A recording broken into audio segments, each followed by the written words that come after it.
Hi fellow gardeners, Dawn here from Seasonal Designs. I'm really excited today because today is the day I'm going to start tackling this big empty bed that you probably see just part of it here beside me. But it is the bed on the opposite side of the drive than the house. And along this, part of this, I have already had landscape for several years. But there was a big section that literally has been dirt and weeds for the past 2 years.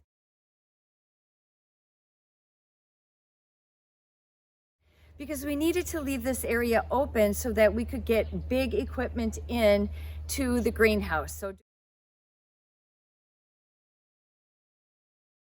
So during the construction of the greenhouse, and I'm talking, the footings that had to go in, the floor that had to get poured, the rock wall that had to get built, and then the greenhouse. And then the following summer is when the hardscaping went in around the greenhouse. So, some of the walls in the retaining walls and the stone walkways, all of that we needed to make sure that we had access for. So now that that is done, we finally get a chance to finish this off.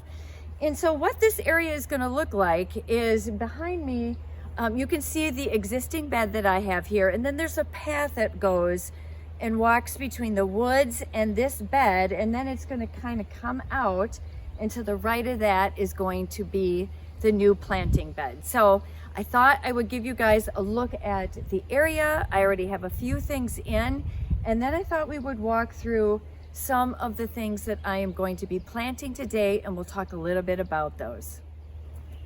So right now, right here, I am on the path that is dividing my woods from the rest of my garden that you can see behind me. And then my camera, and what I'll show you in just a minute, this is where this new bed is going to start. And I already have a few things that I needed to throw in, and it's probably going to get rearranged, but this path is kind of dividing this, and it's going to kind of swing around, transition from right now mulch to grass, and then wind around this great big bed that I'm going to show you guys next.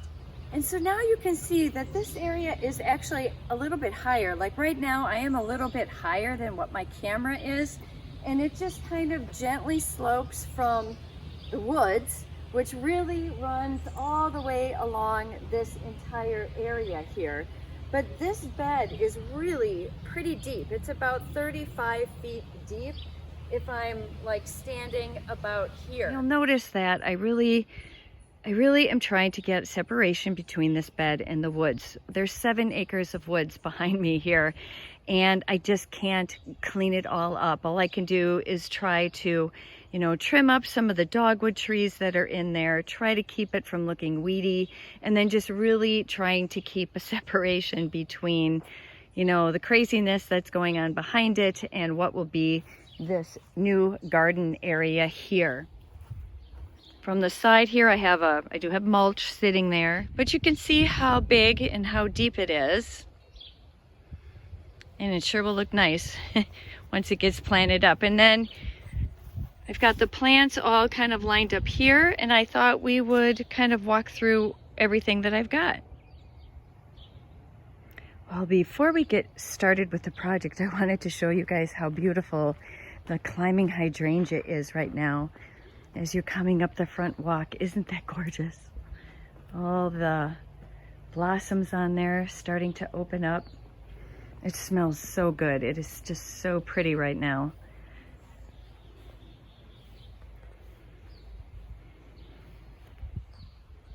All right, let's talk about the perennials that I'm going to be putting in. This one right here is a salvia. I have a salvia out by my greenhouse, and if you guys saw my spring garden tour, you saw how absolutely gorgeous it is. This is a little bit different variety called East Friesland. You find my tag here. East Friesland, and this one is going to get about 18 to 24 inches tall with a spread of 15 to 24 inches. This has a really pretty kind of deep violet color, I would call it, and it is going to bloom June through July. It is hardy down to zone 3. All right, next up, I am putting in a tick seed called Butter Rum. Now this one gets a little bit different flower than the tick seed that I have in a couple other places here in the yard. It gets a beautiful yellow flower, like a single bloom. Then it's going to have like a kind of a corally orange tip on it, which I think will be really, really pretty. Height is 15 to 18 inches, spread 18 to 22 inches, blooms July through September, which is a nice long bloom period, and hardy to zone 5. All right, next up I have a Russian sage, and I have a Russian sage also on the berm that's across the drive from kind of the new bed that I'm putting in. But it's an older variety that does tend to flop, but it doesn't matter, I still love it. But this one isn't going to be quite as floppy. This is called Lacy Blue. And this one is going to get 18 to 20 inches tall with a spread of 24 to 36 inches. It is hardy to zone 5, which is -10 to -20. And this one is going to bloom July through August, but again, it's going to stay more compact and won't flop quite as much as your other varieties. All right, next up, look at this beautiful color. Oh, isn't that gorgeous? That is, what's the name of that bad boy? Where's my tag? Oh, here it is. This is Tequila Sunrise, and this is a phlox. And this is going to be more of a dwarf variety, and it is also supposed to be a bit more disease, kind of that mildew resistant. It is hardy to zone 4, going to get 11 to 15 inches tall, 12 to 14 inches wide. And this one has like a really kind of pretty dark pink, almost red center, and then this beautiful kind of orangey color that when it comes out, and it's going to fade to kind of a coral color. Really pretty. I have a small patch of that I am putting in the new garden. Next up, I think we'll talk about the daylily. This is called Scottish Fantasy. This is going to get 18 to 24 inches tall with that bloom stalk. So pretty tall with the bloom stalk. And this has, the flower is that ruffled flower, and it's pretty big. It's about 5 to 6 inches. And it kind of is corally pinky kind of color. Again, kind of in that coral family. And it is going to bloom July through August, and hardiness to -30 to 40.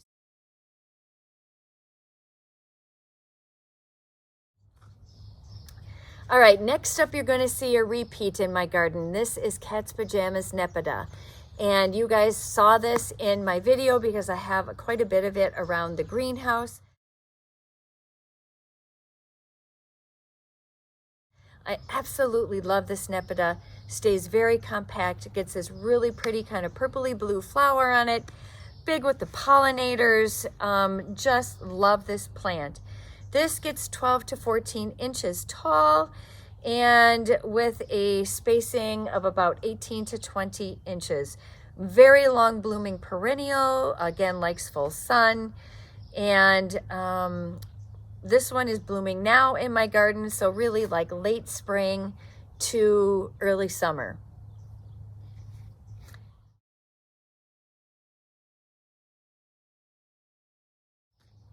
All right, next up I have 2 different echinaceas that I'm going to be planting. And let me find my tags. So this one here without a bloom on it is called Bubblegum. Again, full sun perennial. This is going to get 18 to 22 inches tall with the flowers a little bit taller, so about 24 inches, spread of 18 to 20 inches. It is going to bloom June through August. It stays very upright. And the flower on this is a double flower, and it is a true pink color. So I think this will be really pretty. Looking forward to seeing this one.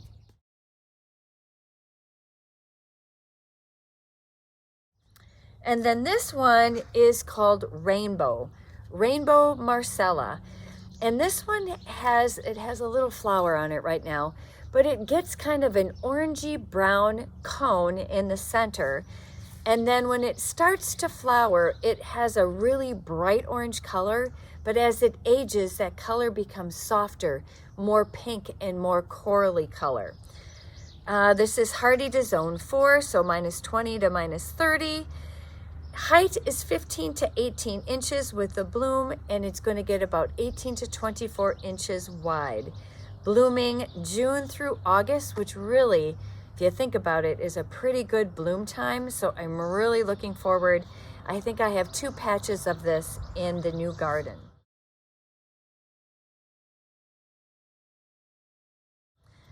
All right, what haven't I talked about? I haven't talked about the allium. This is Millennium Allium, another full sun perennial. It is going to get about 18 inches tall with blooms and about 8 to 12 inches wide. And I love the foliage of allium. It kind of has that really pretty foliage that stays really pretty looking really throughout the whole season. So once it's done flowering, you can cut those flower stalks off and you'll still keep a really pretty foliage. Hardy zones -20 to -30, so zone 4, and it is going to bloom July through August.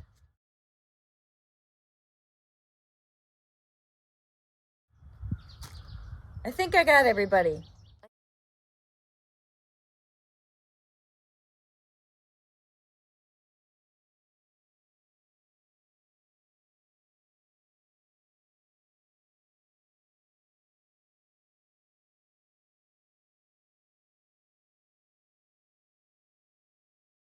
All right, so let's talk about planting these up. I get a lot of questions from people about where in the border should I be planting this, or the biggest question I get is on spacing. And all of the information that you need to do the job right is on the plant tag. So please be sure to hang on to these. This is the plant tag for the daylily, as you can see. And on the back of this is going to be all kinds of good information that you're going to need. It's going to talk about the height. It's going to talk about spacing. It's going to talk about bloom time. It's going to talk about color. It's going to talk about the characteristics of the plant. All of these things are really good to have. It's also going to talk about, do butterflies like it? Do deer like it? Some of these plant tags are so wonderful with all the information that they give you. So when it comes to spacing, the one thing I'm going to tell you about my daylily is it gets 28 inches tall. So this plant either needs to go kind of in the back of my bed or towards the middle in this case, or on the end. And I'm putting this one I'm putting 2 patches of this. One is going to be kind of on the end of this plant because I do want it tall. I've got an 8-foot tall hydrangea here in the corner, and I'm going to be filling in here with a daylily that gets pretty tall and kind of softens this edge of my bed. I would not want to put this in the front and center here of my bed where it would just kind of overshadow all of the smaller plants. This plant spacing is 18 to 24 inches.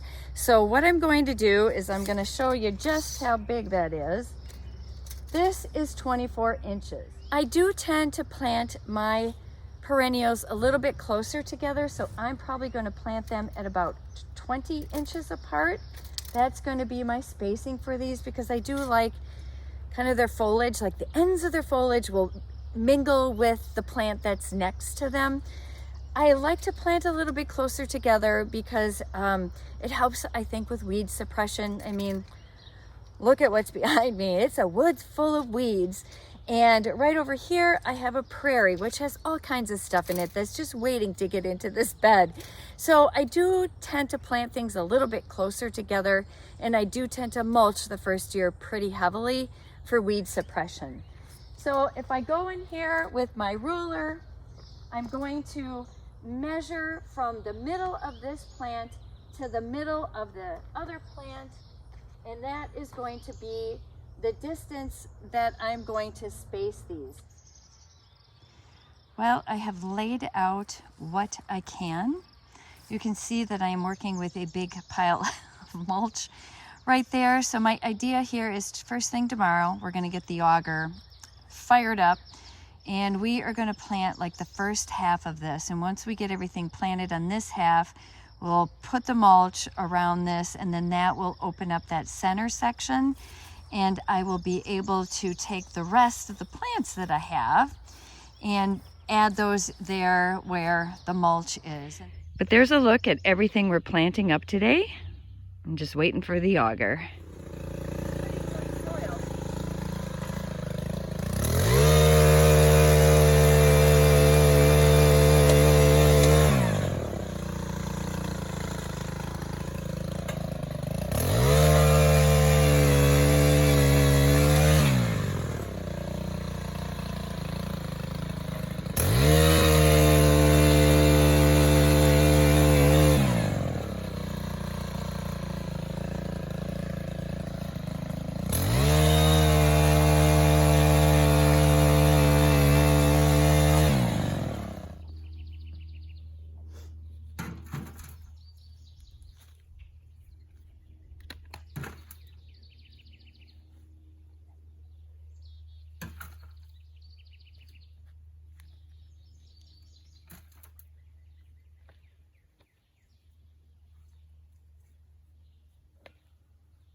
So you can see we've gotten all of this corner here in and mulched, which is making the mulch pile a little smaller, but there's still mulch there. So we're gonna go ahead, whoops, I almost fell, and auger and plant all of that. And then this should be gone and we can plant this up at the very end. I did want to talk about the auger. We rent this from our local hardware store. This is an 8-inch auger. Having a larger auger obviously makes a larger hole, so even if it's too big, look at all of the nice soft dirt and extra space this little guy is going to have in this hole. So if it's too deep, you know, I'm just going to backfill it before I plant this guy in. But it's really good to dig your hole, as you guys know, deeper and wider than you really need, and that holds true for your perennials as well.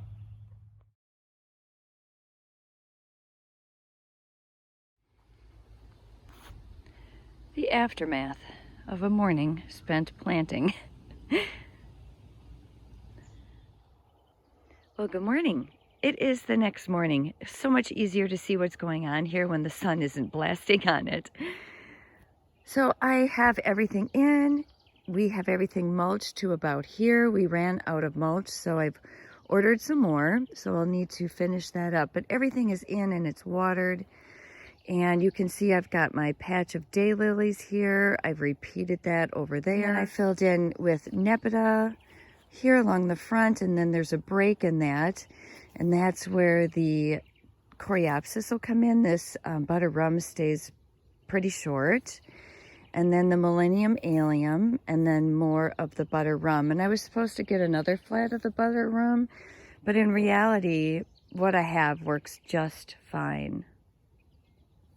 And then I fill in with everything else, the sage, the different echinaceas, the phlox, the Russian sage in the back,